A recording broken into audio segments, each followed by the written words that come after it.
Hi guys, welcome to my channel Lush Gardener. I hope you guys are fine and are safe. In today's video we are talking about Pachyphytum fitchkawi, but the most important part is what you're seeing over here.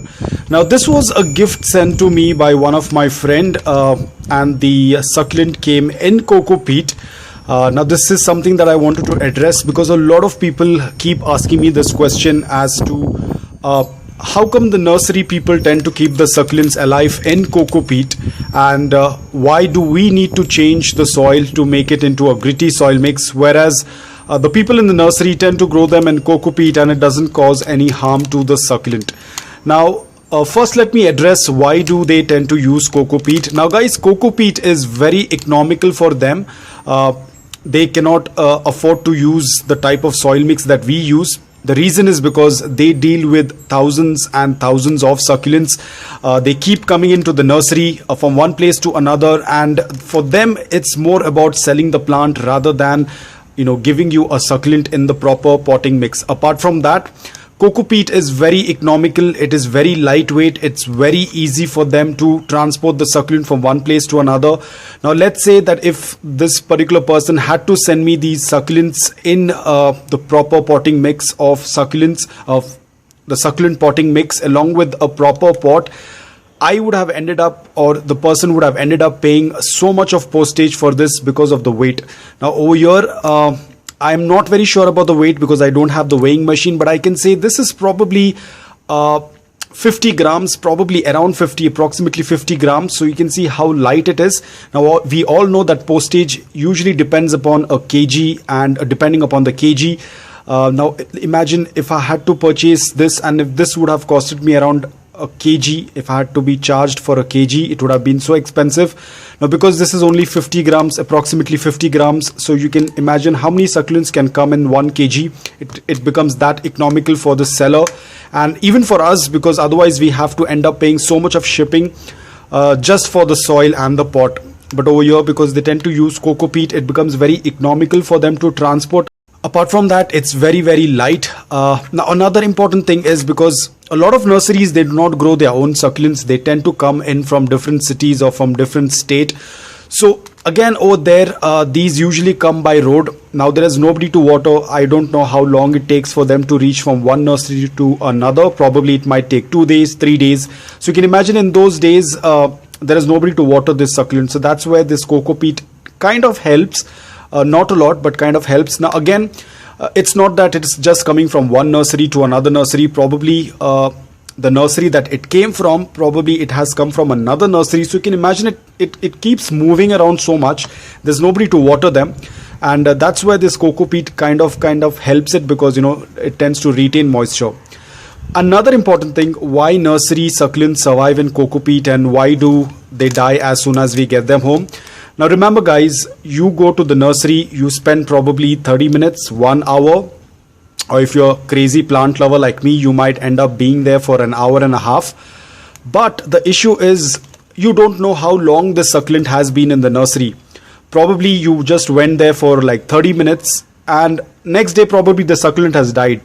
And they're not going to keep the same succulent on the store, right? They're not going to keep it in the stall. They will discard them. And I have seen this in person, wherein they tend to dump a lot of dead succulents at the back of the nursery. And this is the fresh ones are always kept them. So they keep getting replenished every now and then. It's not that they're going to keep a rotting succulent right in front of you and you're going to go and purchase that rotting succulent. Obviously, the moment they realize that a succulent is getting rotted, they will discard that particular succulent, or they will just throw it off. And I've seen this happening. So Cocopeat is something that is a very temporary thing, especially very good while transportation, but I would still advise not to use Cocopeat in your potting mix. Some people do use peat moss and Cocopeat for growing succulent. That again depends upon their environment. For me, definitely Cocopeat is not going to work out really well because I am from a tropical environment.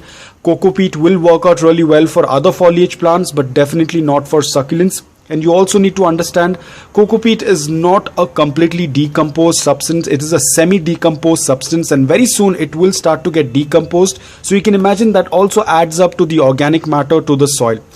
Now, I'm not saying that the succulent is immediately going to die. It's not like over here, as you can see, this succulent might have been in this pot for maybe 2 months, maybe 3 months. So the succulent is not going to die immediately in Cocopeat. It takes a longer period of time. Probably if I'm going to leave it in this, probably another a month, maybe another 6 months, the succulent will start to have the negative effects, and then slowly the succulent will start getting weaker. It's not that as soon as you put your succulent in Cocopeat, it is going to die immediately. It takes some time, and then the succulent starts showing signs that it's not doing quite well. Apart from Cocopeat retaining moisture, it also tends to get decomposed over the period of time. So this is one of the reason why I advise you guys not to use Cocopeat. Even if you're from a very different environment, it's always better to be on the safer side. Make your own mix and use it. Avoid Cocopeat, because you never know what's going to happen next. One bad day and your succulent starts to rot. Especially for me, wherein I have 6 to 7 months of continuous rains. It rains like crazy. Definitely Cocopeat is going to be like a death sentence to my succulent. So I'm absolutely not using any Cocopeat. So I'm going to repot the succulent. And you can also see this is how it tends to look like. Right now the Cocopeat is completely dry, and you can see how compact it gets. Let me show you the roots. So by looking at the roots, I can pretty much say that the succulent has been in this mix for a very long time. And it's, as I said, it's not that the succulent is going to die immediately in Cocopeat. Now probably this succulent was grown in something else. While transportation, they have used this, because obviously the succulent has not grown in this container for sure. It was grown somewhere else, and then it was moved into this container while shipping. Probably this was let me take a closer look. Probably this was a cutting. This might have not been a mother plant. This might have been a cutting, because looking at the formation of this, doesn't look a lot like it was a mother plant. So this is how the nurseries tend to propagate and sell succulents, which is absolutely fine. It's a very normal thing to make money. Everyone wants to make money. This is very economical for people, because you remember I made a video on pumice yesterday. That pumice was only for 250 grams. Sorry, that pumice weighed only 250 grams, and the amount that I've paid for that pumice, I could have easily purchased around 15 to 20 kgs of Cocopeat. So you can see how economical Cocopeat is, apart from it being very lightweight in material. Now remember guys, everyone wants to make a little bit of profit. If they're going to use sand, if they're going to use the kind of potting mix we tend to use, if they're going to use pumice, perlite, they will hardly make any profit. So this is one of the way. Apart from transportation, it's very economical. So what I'm going to do is I'm going to clear off all of this Cocopeat from the roots, and because I definitely don't want any Cocopeat in the roots, I'm going to clear it off. If you want, you can just cut off the roots. So I tend to leave the roots as it is. I do not cut them off. You can see these are the roots that have fallen off. So I'll just leave it as it is. And then I'm going to pot it in my potting mix. So this is the amount of Cocopeat which I am going to be using it for my foliage plants. So coming back to potting of this succulent, I tend to use the same soil mix which I use for my other plants, other succulents, which is very loose, porous and well draining. I am using a papercrete pot for this succulent. Now this soil mix looks slightly white in color because of the pumice and perlite that was already there in the soil. So the soil mix is going to look slightly different. So the soil has to be loose, porous and well draining. Ensure that you water only when the soil is completely bone dry. You can give it a good amount of morning direct sunlight for 5 to 6 hours only after acclimation. Do not keep your succulents, the freshly purchased succulents, directly in sunlight, even for that matter for morning sunlight. Do not expose it to direct sunlight, because otherwise it will definitely burn your succulent. So you have to ensure that you give indirect bright light at least for I would say at least for a week, if not more. But the longer you keep it in indirect bright light, the much better it will get acclimated. So you can give it a good amount of morning direct sunlight for 5 to 6 hours, or you can keep it in indirect bright light. Now if you're going to give it a good amount of morning direct sunlight, only then you'll be able to see the color. Right now the color is not much visible. It is slightly showing up, but as and when the succulent is getting exposed to morning direct sunlight, it will get the colors. I'm going to keep this in indirect bright light for at least 2 weeks now. I'm not going to water it immediately. I'm going to wait for some time, because the succulent is extremely healthy. It is well hydrated, so I do not need to be in a hurry to water. So probably after 5 days or probably even after a week, I can still go ahead and water it because I don't see any signs of dehydration. If the leaves had any sign of dehydration, I would have watered it after 4 or 5 days. Now, talking about propagation, it's pretty simple to propagate. This is quite similar to the previous video that I just spoke about. You can propagate it via stem cutting. Here you can see there is one little pup over here, which once it reaches a decent size, I can go ahead and separate it from the mother plant.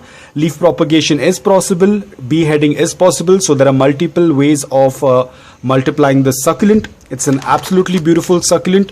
Watering only when the soil is completely bone dry. If you're worried about overwatering them, then you'll have to check for the lower leaves. They will have wrinkles. And the dormancy is, it tends to go dormant during the summers. Winter is its growing period. If you are a person who tends to use fertilizers, do it only during the growing period, which is the winter season. During the dormant period, please do not add any fertilizers. They do not like a lot of nutrients in the soil, just like our other succulents. So guys, that's all about it. It's a pretty easy to grow succulent. That's why I'm putting it in easy. You do not need to be worried about this variety. It tends to do quite well. In fact, it is going to get a really good color once it gets into its dormant period. Probably by then I will show it to you. It should be well and healthy by then. It is an extremely beautiful succulent. You can definitely go for this if you are a beginner or if you're just starting off with succulents. Please don't go according to the color of this soil mix. One, it's not picking up the color. Secondly, the pumice also has a lot of this white residue that also tends to get colored up. That also tends to make my regular garden soil as well slightly white in color. But this is just pumice, perlite and my regular garden soil with a little bit of grey sand. So it looks a little bit on the whiter side. There's nothing new about this soil mix. I just wanted to use a very gritty soil mix because it has been in Cocopeat for a very long time. Again guys, I don't waste anything. I'm going to be using this Cocopeat for my other plants, or probably I might use it for leaf propagation, because for leaf propagation we tend to use Cocopeat, a mix of Cocopeat and garden soil, 50-50%. So I can use that Cocopeat. I'm going to put it out in afternoon direct sunlight because I'm not very sure if there are any parasites or any kind of insects in it. So I'm going to put the Cocopeat out in afternoon direct sunlight for at least 3 to 4 hours so that it gets heated, and then let it cool and then use it for my leaf propagation. So guys, I hope that this video was helpful to you. If it was, please hit the like button. If you're new to my channel, please consider subscribing to it. Until then, take care, stay safe and keep propagating.